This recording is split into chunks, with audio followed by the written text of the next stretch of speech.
உனக்காக நான் இருக்கணும் எப்போதுமே, உன் கூடவே பிறக்கணும், தாய் போல நான் காக்கணும் எப்போதுமே.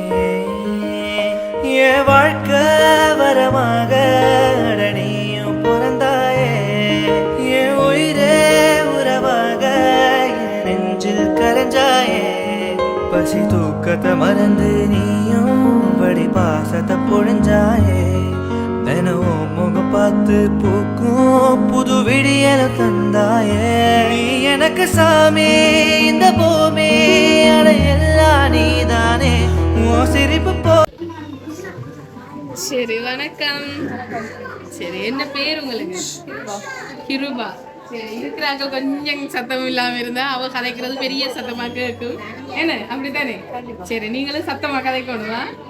சரி கிருபா அக்காவுக்கு இன்னைக்கு என்ன விசேஷம்? பிறந்த நாள். பெரிய தட்டம் முட்டெல்லாம் சமையல் எல்லாம் இது ஊர் ஆக்களுக்கு விருந்தெல்லாம் வச்சு நடக்குது போல. ஓகே சரி மாமா செய்யறாரு பர்த்டே செலிப்ரேட் பண்றேன். சரி எத்தனையாவது பர்த்டே?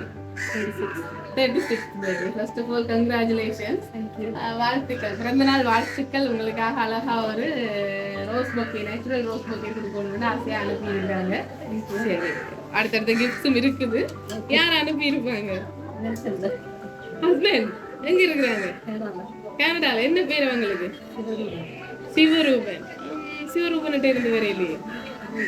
இல்லையே, சிவரூபன் கிஃப்ட் அனுப்பவே இல்லையே போல இருக்கு. ஆல்ரெடி கிஃப்ட் அனுப்பிட்டாங்களா உங்களுக்கு? ஏதாவது பர்த்டேக்கு ட்ரெஸ் எடுங்க, அது வாங்குங்க, இது வாங்குன்னு சொல்லி எப்படியோ டெபாசிட் ஒன்று விழுந்திருக்குமென்னு நினைக்கிறேன். சரி அப்ப அவங்க கிஃப்ட் அனுப்பிட்டாங்களே ஆல்ரெடி. இருந்தாலும் என் வைஃபை சர்ப்ரைஸ் பண்ணியிருப்பார். அப்படி அவர்கிட்ட வைஃபை சர்ப்ரைஸ் பண்ணியிருப்பார். சரி சிவரூபன் இல்லைன்னு சொன்னா வேற யார் அனுப்பியிருப்பாங்க? வீட்டுல 5-6 பேர் இருக்கணும். யாரு? நிமல், ஆரங்கன், சுஜீவன், டிலன், தினேஷ், எல்லாரும் சேர்ந்து. யார் இவங்க எல்லாம்? வீட்டுல இருக்கிறவங்கன்னு சொன்னா உங்களோட பெறா மக்கள். அப்ப சித்தி அத்தை. சரி அப்ப அவங்க அக்காட பிள்ளை எல்லாம் சரி அவங்க அனுப்பியிருப்பாங்கன்னு நினைக்கிறீங்க. சரி இதுல யார்கிட்ட இருந்து கிஃப்ட் வந்தா சந்தோஷமா இருக்கு? யார்கிட்ட இருந்து வந்தாலும் சந்தோஷம்னா ஸ்பெஷலி ஒரு சந்தோஷம் வேண்டு இருக்குமே. இந்த ஆள்கிட்ட இருந்து வந்தா கொஞ்சம் ஹஸ்பண்ட் அதைத்தான் எதிர்பார்த்துனா. சரி இதுக்குள்ள உங்களுக்கு இன்னும் கொஞ்சம் கிஃப்ட்ஸ் அனுப்பி இருக்கிறாங்க. இந்த கடையில தான் போய் இந்த சாரி தான் எடுக்கணும் எல்லாம் எனக்கு ரூல்ஸ் எல்லாம் போட்டு தாங்களே செலக்ட் பண்ணி எடுத்து கொடுத்துருக்குறாங்க. சரி நீங்க அதை வச்சுட்டு எடுத்து ஓபன் பண்ணி பாருங்க. உங்களுக்கு பிடிச்சிருக்காண்டதையும் சொல்லிடுங்க. இது எந்த செலெக்ஷன் இல்லை, எங்கட செலெக்ஷன் இல்லை. இந்த கிஃப்ட் எடுத்தவங்க அனுப்பினவங்க தாங்களே செலக்ட் பண்ணி தாங்களே அனுப்பி வச்சிருக்கிறாங்க. கிட்டத்தட்ட நான் நினைக்கிறேன் நீங்க உங்களோட டேஸ்ட்டுக்கு தான் வந்திருக்கு போல இருக்கு. ஏன்னா கிட்டத்தட்ட நீங்க உடுத்தி இருக்கிற சாரியும் அப்படியான ஒரு மெட்டீரியல்ல தான் இருக்குது. சரி பிடிச்சிருக்கா? சரி யாருனாலும் விரும்பி எடுத்து கொடுக்கல நாங்களே செலக்ட் பண்ணி கடை செலக்ட் பண்ணி சாரி செலக்ட் பண்ணி எல்லாம் அனுப்பி இருக்கிறாங்க. சரி அடுத்த இன்னொரு கிஃப்ட் இருக்குது, கொடுத்துருவோமா? சரி அழகா உங்களுக்காக ஒரு கேக் கொண்டு வந்திருக்குது. நீங்க கேக் வெட்டினாலும் நாங்களும் கேக் கொடுப்போம். அந்த கேக்கை நீங்க வெட்டோடும் சொல்லி அனுப்பி இருக்கிறாங்க. ஹாப்பி பர்த்டே கிருபா அப்படின்னு சொல்லி போட்டு அழகா ஒரு ஹார்ட் கேக் கொண்டு வந்திருக்கு. சரி யார் அப்ப அனுப்பினாங்க? ஹஸ்பண்ட் அண்ணாக்கள் எங்க இருக்கிறாங்க? அவங்க எல்லாரும் கனடா தான். அப்ப நீங்க இப்ப வெக்கேஷன்ல வந்து நிக்கிறீங்களா? சரி எப்படி போகுது வெக்கேஷன்? என்ன சொல்லுது வெக்க? நாளையோட முடியுது. அப்ப அதுதான் தடல் விடலாம் விருந்து நடக்குது. சரி அப்போ உங்களை மிஸ் பண்ணுறாங்கன்னு நினைக்கிறேன். இந்த பர்த்டேல இந்த கிஃப்ட் அனுப்புகிறவங்க கொடுக்குறவங்க நேராக கொடுக்குறவங்க எல்லாம் மிஸ் பண்ணிட்டாங்க போல இருக்கு. சரி இன்னொரு ஸ்பெஷல் கிஃப்ட்டும் இருக்குது, அது நீங்கள் இப்போ எடுத்துகிட்டு வந்துடுங்க. வேண்டாச்சு என்ன வருது? பெரிய கிஃப்டாக இருக்குதுன்னு உங்களோட கிட்டத்தட்ட உங்களோட உயரத்துக்கு வருது போல கிடக்குது. சரி இன்றைக்கு உங்களுக்கு ஸ்பெஷலாக ஒரு பெரிய ஒரு ஃப்ரேம் ஒன்றும் கிஃப்ட் பண்ணணும்னு சொல்லி ஞாபகார்த்தமாக. ஆனால் கொண்டு போகிறது தான் கஷ்டமாக போயிட்டு இங்கே தான் வர்ற நேரம் தான் நீங்கள் பார்த்து கொள்ளக்கூடியதாக இருக்கும் போல இருக்குது.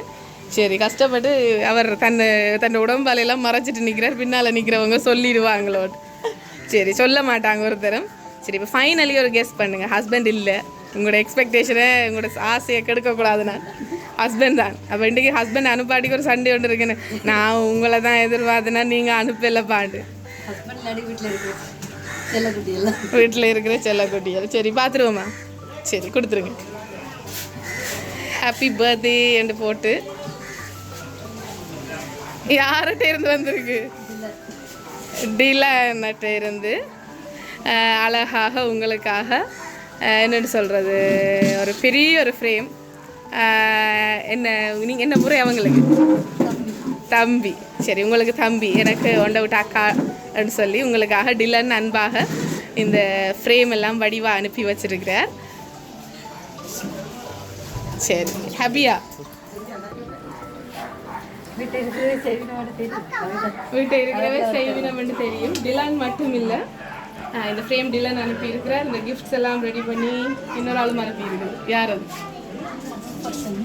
இல்லை, ஹஸ்பண்ட் இல்லை இன்னைக்கு. இந்த இந்த இதுக்குள்ள ஹஸ்பண்ட் இல்லை. பாவண்ணானோ ஃபுல்லாகவே டிலான் தான் எனக்கு தெரிஞ்சு இந்த சர்ப்ரைஸ் அரேஞ்ச்மெண்ட்ஸ் எல்லாம் செஞ்சது. பட் இன்னொரு ஆள் அனுப்பினதாக சொல்லி இருக்கிறாங்க. வதனி, அவற்ற அம்மா வதனி அண்ட் டிலன் 2 பேரும் சேர்ந்து உங்களுக்காக இந்த சர்ப்ரைஸ் கிஃப்ட் அரேஞ்ச் பண்ணியிருக்கிறாங்க. இந்த நாளில் உங்களை அங்கே மிஸ் பண்ணுறாங்களாம்னு சொல்லி, இருந்தாலும் இந்த நாளில் நாங்களும் உங்களோட பக்கத்தில் நிற்கிறோம் விஷ் பண்ணுறதுக்குன்னு சொல்லி இந்த ஃப்ரேம் எல்லாம் அனுப்பி உங்களை ஹாப்பியாகி இருக்கிறாங்கன்னு நினைக்கிறேன். என்ன சொல்ல போகிறீங்க டிலன் அண்ட் வதனிக்கு இந்த கிஃப்ட் எல்லாம் அனுப்பி உங்களை சந்தோஷப்படுத்தினது? Thank you so much. இப்போ எங்களோட தங்களோட வீட்டுக்குள்ளே தான் நல்லா பார்க்குறேன். இருக்கிற எல்லாருமே அப்படிதான். இப்படி என்ன சொல்கிற, அன்பான உறவுகள், நல்ல உறவுகளை சம்பாதிக்கிறது கஷ்டம். எல்லாருமே ஹஸ்பண்ட் சைட் என்னன்னு சொல்கிறேன், அது குடும்பத்தில் இருக்கிறதே இப்போ இந்த காலத்தில் கஷ்டம். புகுந்த வீட்டில் இருக்கிறது அதை விட கஷ்டம். ஆனால் உங்களுக்கு எல்லாமே நிறைவாக இருக்குது. கண்படாமல் எப்போவுமே இந்த சந்தோஷத்தோடு நீங்கள் எப்பவும் ஹாப்பியாக இருக்கணும். எங்களோட லவ் சர்ப்ரைஸ் சார்பாகவும் உங்களுக்கு பிறந்தநாள் வாழ்த்துக்களை சொல்லிக்கொள்கிறோம்.